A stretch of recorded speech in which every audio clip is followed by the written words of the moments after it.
Entonces, bueno, hola, ¿cómo están? Me alegra mucho saludarlos por acá.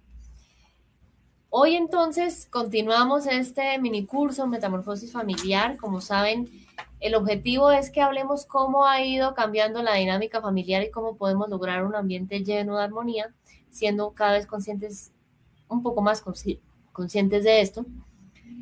Este contenido es 100% educativo y hoy vamos a hablar sobre los cambios en el rol de la familia extensa.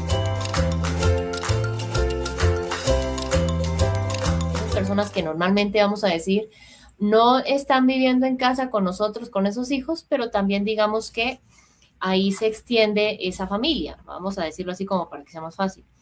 Hoy entonces estamos con un experto, él es Carlos Santiago Cano, papá, magíster en terapia familiar, conferencista, está formado en temas de apego, ustedes ya lo conocen porque ha estado acá varias veces.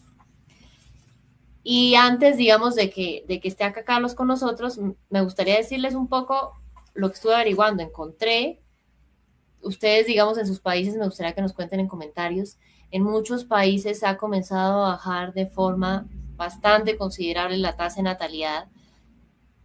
Han disminuido los miembros de las familias, ha aumentado la esperanza de vida, es decir, ahora por muchas situaciones, aumento de la tecnología, más atención en salud, ha permitido que se aumente la cantidad de años que, digamos, se estima estadísticamente que puede vivir los seres humanos. Entonces hay algo que llaman algunos expertos una pirámide inversa, 4-2-1, familias de 4 abuelos, 2 padres, un hijo. Y hace poco tuve la oportunidad de conocer algo que sucedió hace algunas décadas en China, y es que eh, había, digamos, un tema de sobrepoblación, entonces comenzaron a premiar que las familias tuvieran un único hijo, ¿sí? Lo premiaban, digamos, a nivel de económico y de otros beneficios que daban en ese momento, digamos, las autoridades. Y entonces eso hizo que las familias comenzaran a perder interés en tener más de un hijo. E incluso hay personas que llaman esto el síndrome del hijo único, que pueden ir a revisar.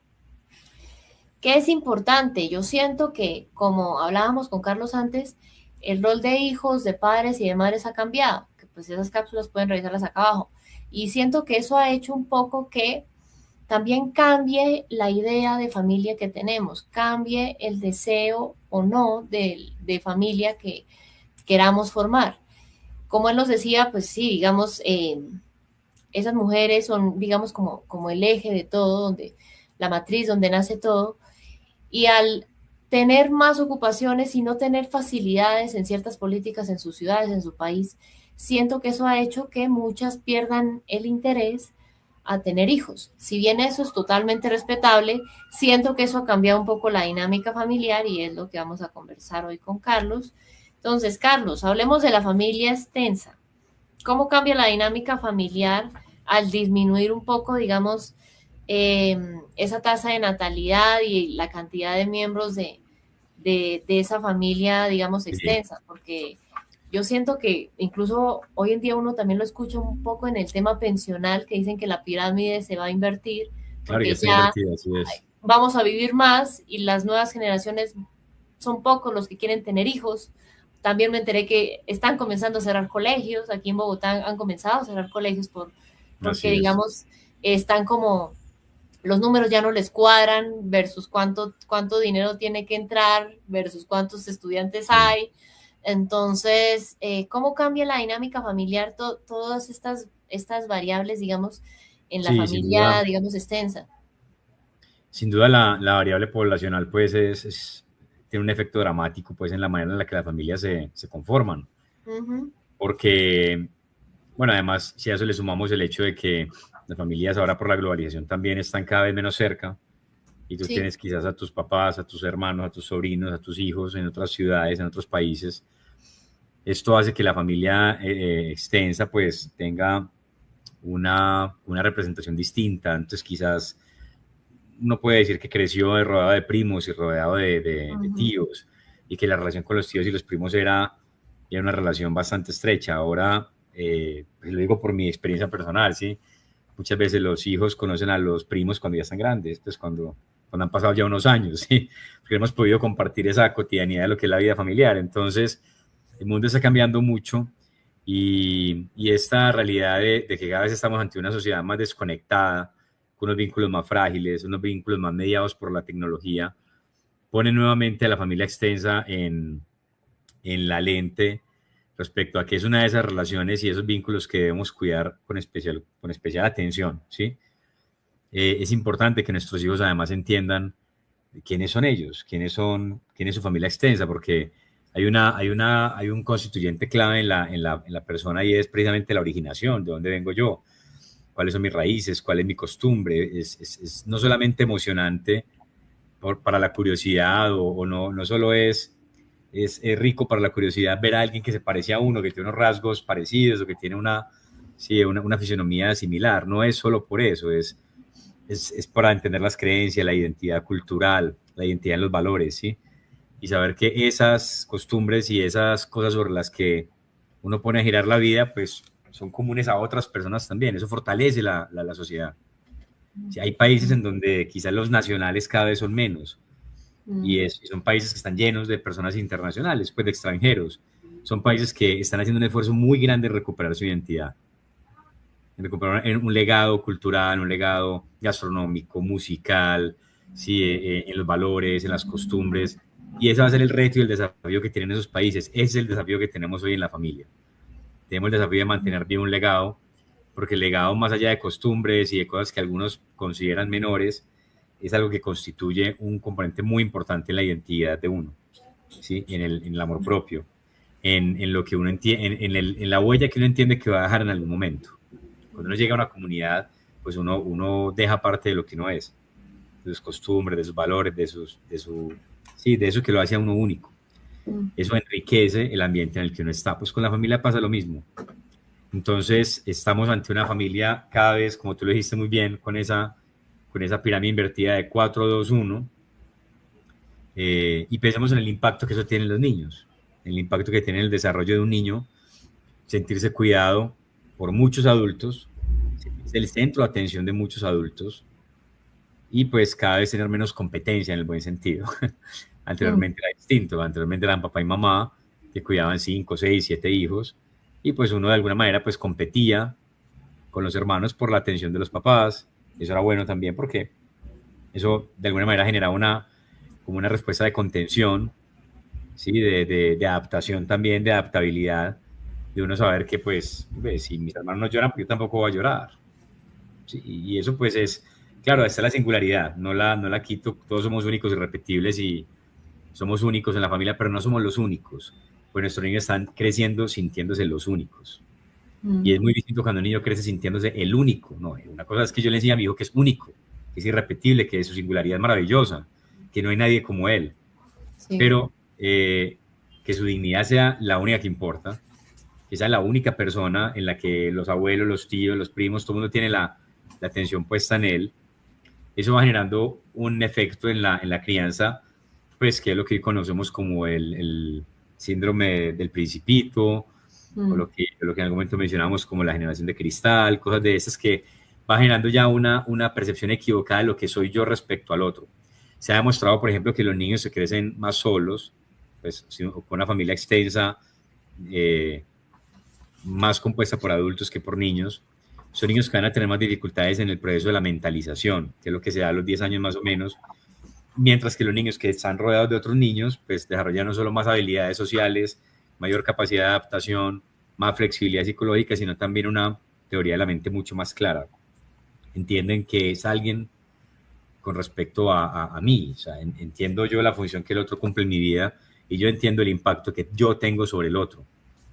Nuestros niños están creciendo muy solos y eso no solo tiene un efecto en el estado de ánimo, en la esperanza con la que se vive la vida, en lo que yo pienso que es el futuro, la vida, sino también en la formación de vínculos que en algún momento yo voy a poder echar mano de esos vínculos. O sea, no es gratuito que cuando un niño, por ejemplo, va a ser dado en adopción, se busque en primer lugar, ¿sí?, a la familia de origen de ese niño.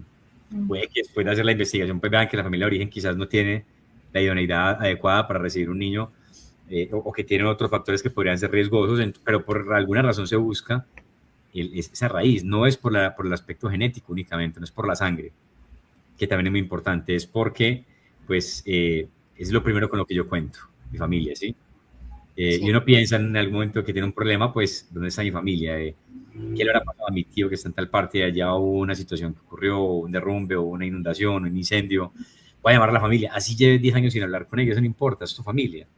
Entonces, cuando los niños crecen con esa concepción y con esa conciencia clara de lo que es la familia, pues eso va generando un legado familiar, va generando un factor protector muy importante y además va ubicando esa percepción de qué tan único soy yo respecto a los demás.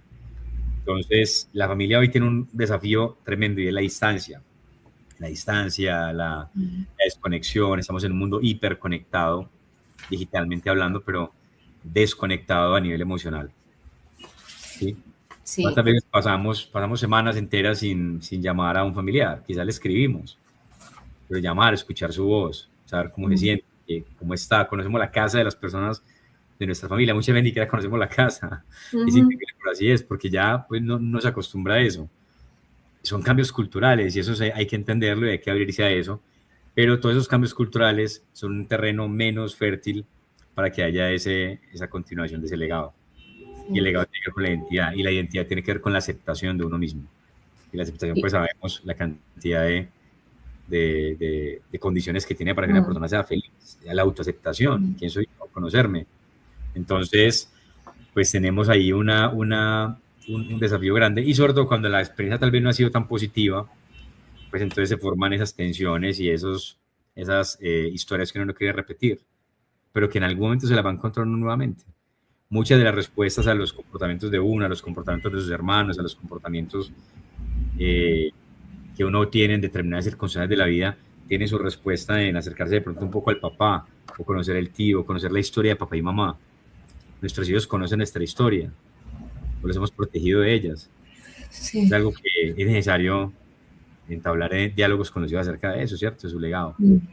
Y muy valioso eso que dices, Carlos, porque sí, en realidad sí siento que, claro, ahorita hay más facilidades, pero a la vez esas facilidades producen ciertas dificultades, ¿no? En Sí, sí, sí. teoría, la tecnología nos ha acercado a personas que no tenemos físicamente, pero en la práctica eso ha hecho que, como yo voy a tener a la persona casi que al oprimir un botón y ya una videollamada, pues entonces se pierde mucho el contacto, ¿no? Claro, y mira, Entonces, un detalle tan simple. Yo recuerdo mucho en la universidad, una profesora de familia nos puso una tarea y era hacer un genograma de 3 generaciones, sí, ¿sí? 3 generaciones, es decir, comenzando pues con, si tienes hijos, si no tienes hijos, entonces tú estás en la tercera línea, papás y luego abuelos, ¿sí? a ver, Y qué problema tan grande el que se enfrentaban muchas personas cuando decían, pero yo no sé cómo se llamaban, quién es esta señora, mi sí, mamá, cómo era que se llama la hermana de mi mamá, que murió hace tanto, o sea, no tener esa historia. De hecho, pues ahora la tecnología es maravillosa, yo puedo entrar a páginas que me hacen estudios generacionales de gente que yo en la vida voy a conocer y mi familia, porque ahora hay bases de datos, de registros, de notariado, de todo ese tipo de cosas maravillosas. Pero qué interesante saber, por ejemplo, que muchas de las cosas que pueden estar ocurriendo en tu vida hoy quizás ya pasaron en tu ujú, familia. Bueno, pues yo no soy mucho de la teoría de las constelaciones familiares, pero tiene una interesante visión de que quizás esa relación con el dinero, esa relación con el alcohol, ese tipo de muertes que han presenciado, que han vivido las personas de la familia, el conflicto armado y demás, tiene un impacto en el presente, en la aquí y en la hora, pero también en el pasado. Entonces dicen que quien no conoce la historia está condenado a repetirla, pues ujú. bajo esa invitación deberíamos ponerle más cuidado a nuestra familia extensa también. Sí, y a propósito de eso, eh, yo, digamos, hace poco me leí un libro, tal vez tú lo has escuchado, tal vez no. Este dolor no es mío. Identifica y resuelve traumas familiares heredados, de Mark Walling. Tremendo, Yo, tremendo. digamos, incluso hace poco les compartí por aquí de ese tema, porque sí, yo lo hice. Ahí hay varios ejercicios para hacer eso de que tú dices de las 3 generaciones. Y sí, es increíble toda la información que uno descubre al escuchar eso. A mí me hizo entender em, ciertas heridas emocionales, por qué se reavivaron tan fuerte en mí y fue como tan duro cuando comencé a trabajarlas. porque es que no venía en mí, venían de generaciones, digamos, anteriores y sí siento que fue una pieza del rompecabezas que nunca había considerado y cuando la vi fue demasiado poderoso como para poder sanar muchas cosas. Entonces yo sí, digamos, yo igual acá abajo les comparto esa información como para que revisen y decirles un poco también que cerrar esta cápsula diciéndoles algo y es que sí, digamos que hay muchos factores que pueden estar afectando un poco la dinámica familiar que vamos a ver en las últimas 3 cápsulas de este mini curso. Que de nuevo, si no han visto las anteriores acá abajo, les dejo para que vayan y revisen. Y hay una invitación que quiero hacerles para cerrar esta cápsula y es tejiendo redes. El año pasado, una amiga que tengo que es trabajadora social y yo comenzamos a grabar unas conversaciones que normalmente teníamos solas eh, sobre temas familiares, ¿sí? Entonces, digamos que ella y yo nos conocemos hace más de 10 años, antes de que ella fuera mamá, y su hijo ahorita tiene 7 años, entonces, hagan cuentas, no importa, es hace mucho tiempo que nos conocemos ella y yo, y el objetivo de ese podcast es que logremos deshacer un poco esos nudos o esos problemas familiares y ver cómo se puede mejorar la dinámica familiar, que yo igual acá abajo les dejo la información para que vayan y lo conozcan y lo escuchen y se unan a esa conversación un poco con nosotras.